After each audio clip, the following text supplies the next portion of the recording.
Hey guys, welcome back to our video series on Posterior Tibial Tendon Dysfunction. In this video, we're going to talk to you about how we diagnose in our office. Now, in our office, we always do a very thorough history that gives us the most accurate diagnosis for our patient and get our patients better. So we know about someone with posterior tibial tendon disorder.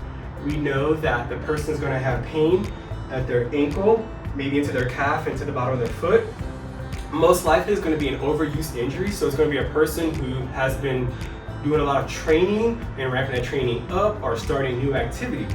However, we also know that these injuries can happen over time. So think about it this way: if a patient has had a trauma to their foot or ankle that was never treated, they can also have this condition.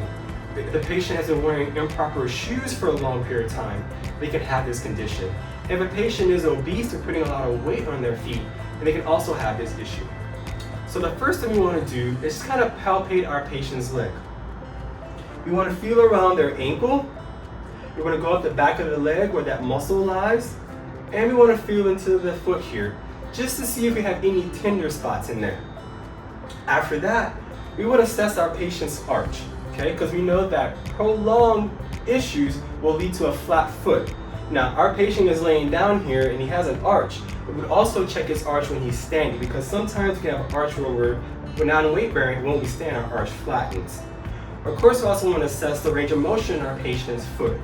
So what we'll do is we know that the posterior tibialis is a plantar flexor of the foot and an inverter of the foot. So we want to just check those motions and see if any of those motions causes our patient's pain.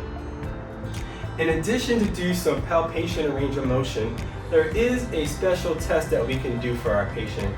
It's called the single leg stance test. So have our patient go ahead and stand up for us.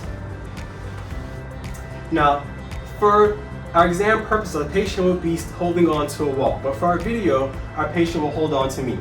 We're going to have him stand on one leg, and he's going to go up on his toes and down. He's going to repeat this 8 to 10 times. If our patient cannot perform this move, or he has significant pain with this move, this will be a positive test. So now that you've seen how we diagnose posterior tendon dysfunction in our office, stay tuned to the next video. We'll show you how we treat it.